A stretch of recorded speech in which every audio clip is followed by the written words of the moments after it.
नमस्कार, स्वागत है आप सभी का न्यूज़ डेली पर। मैं आपका होस्ट राजवीर सिंह। तो कैसे हैं आप सभी। तो जैसे कि आप सभी को पता होगा कि केंद्र की गाइडलाइंस जारी हो चुकी हैं लॉकडाउन 4 के लिए। तो चलिए जानते हैं क्या है क्या नहीं है। सबसे पहली बात कि जो भी सीमा या जो भी रूल्स होंगे वो राज्य ही तय करेंगे, ऐसा केंद्र सरकार ने कहा है। तो देखते हैं।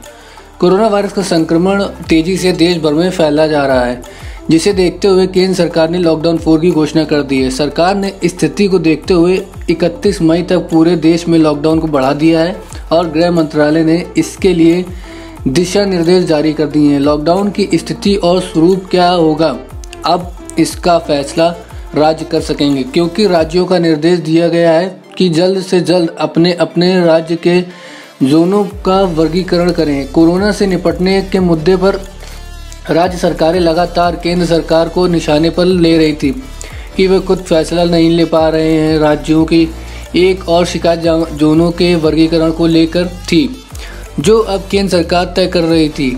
ऐसे में केंद्र सरकार ने लॉकडाउन 4 के व्यापक दिशा निर्देश तो तय कर दिए हैं, लेकिन इसे किस तरह से किस हद तक लागू किया जाना है, ये फैसला राज्यों की सरकारों पर छोड़ दिया गया है। अब कोरोना वायरस के संकट से निपटने के लिए राज्य सरकार की जवाबदेही ज़्यादा होगी। लॉकडाउन 4 के लिए जारी गाइडलाइंस में गृह मंत्रालय ने पूरी तरह साफ कर दिया है कि विशेष रूप से प्रतिबंधित गतिविधियों को छोड़कर अन्य सारी गतिविधियों की पूरी तरह से छूट होगी, लेकिन कंटेनमेंट जोन में ज़रूरी सेवाओं को छोड़कर किसी भी गतिविधि की इजाज़त नहीं होगी। ऐसे कंटेनमेंट जोन के बाहर भी राज्य सरकारों चाहे तो ज़मीनी परिस्थितियों के आकलन के आधार पर कुछ अन्य गतिविधियों पर रोक और कुछ को छूट दे सकती है। लॉकडाउन 4 में केंद्र सरकार ने पूरे देश में सारी गतिविधियों की इजाज़त दी है। इसमें ना तो उद्योगों का वर्गीकरण किया गया है और ना ही किसी तरह की सेवाओं की प्रतिबंधित किया गया है।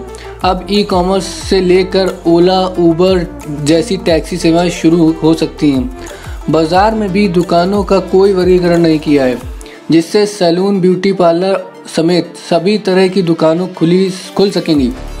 हालांकि राज्य या स्थानीय प्रशासन चाहे तो इनमें से कुछ दुकानों को बंद भी कर सकता है।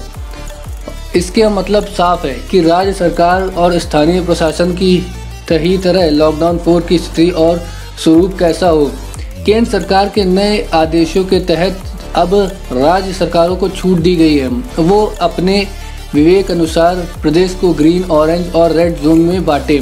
राज्यों और केंद्र शासित प्रदेशों को अपने अपने यहाँ कोरोना वायरस संक्रमण के हालात को देखते हुए रेड, ऑरेंज और ग्रीन जोन निर्धारित करने का अधिकार दिया गया है।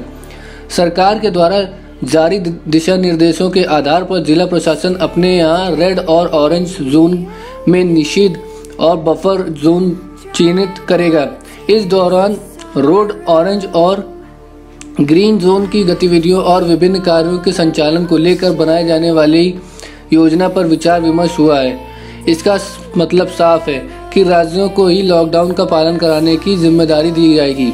इस बार केंद्र की ओर से 2 नए कंटेनमेंट जोन और बफर जोन भी जोड़े गए हैं, लेकिन इनके क्षेत्र का निर्धारण करना राज्य का सरकार का जिम्मेदारी है।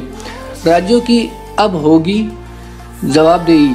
दरअसल लॉकडाउन के पिछले 3 चरणों में कई राज्यों के मुख्यमंत्री ने और राजनीतिक दलों ने केंद्र सरकार की इस बात के लिए आलोचना की थी कि वे राज्यों पर अपनी कई पाबंदियां थोप रहे हैं और राज्यों को अपने तरीके से काम करने का मौका नहीं दिया जा रहा है। पश्चिम बंगाल के साथ तो कई मौके पर केंद्र सरकार का टकराव भी हुआ और कांग्रेस शासित राज्यों ने भी केंद्र सरकार पर सवाल उठाए थे। ऐसे में प्रधानमंत्री नरेंद्र मोदी जी ने देश भर के मुख्यमंत्रियों के साथ अपनी पिछली बैठक में साफ कर दिया था कि वे अगले लॉकडाउन की घोषणा में राज्यों द्वारा दिए गए सुझावों का ध्यान रखेंगे और उसी के अनुसार दिशा निर्देश तय किए जाएंगे। लॉकडाउन 4 के लिए केंद्र गृह मंत्रालय में दिशा निर्देश रविवार को जारी किए तो साफ हो गया कि वह प्रधानमंत्री के वादे के अनुसार ही है। ऐसे में अब हर जिले तक यह तय होगा कि वहाँ पर किन क्षेत्रों में किस तरह से लॉकडाउन के किन नियमों का लागू किया जाएगा। राज्यों के अंदर और अंतर राज्य बस सेवाओं के बारे में भी अब राज्य खुद तय करेंगे। लॉकडाउन में क्या क्या रहेगा प्रतिबंधित, केंद्र गृह मंत्रालय ने साफ कर दिया है कि लॉकडाउन 4 के दौरान शाम 7 बजे से सुबह 7 बजे तक कर्फ्यू जारी रहेगा। धार्मिक, राजनीतिक, सांस्कृतिक, सामाजिक और खेल कूद से जुड़े जमावड़े पहले की तरह प्रतिबंधित रहेंगे। देश में 65 साल से उम्र के बुजुर्गों और 10 साल के कम बच्चों के साथ गर्भवती महिलाओं और गंभीर बीमारी से ग्रस्त मरीजों से घर से बाहर निकलने पर पाबंदी रहेगी। वे सिर्फ ज़रूरी काम या फिर इलाज के लिए ही बाहर जा सकते हैं। स्कूल, कॉलेज और कोचिंग संस्थान आदि बंद रहेंगे। सभी घरेलू और अंतर्राष्ट्रीय हवाई यात्रा और मेट्रो पर प्रतिबंधित जारी रहेगा। सिनेमा हॉल, शॉपिंग मॉल और स्विमिंग पूल, मनोरंजन पार्क, थिएटर वगैरह वगैरह सब बंद ही रहेगा। नई दुकानों की राज्य सरकार फैसला करेगी कि दुकान खुलेगी कि नहीं, नाई की जो दुकान है। तो बस यही थे कुछ प्रतिबंधित। अगर वीडियो अच्छा और लगा हो तो लाइक करिए, शेयर करिए, सब्सक्राइब करिए और कमेंट सेक्शन में बताइए क्या क्या रहा आपके लिए ऐसा। तो मिलते हैं अगली वीडियो में। जय हिंद।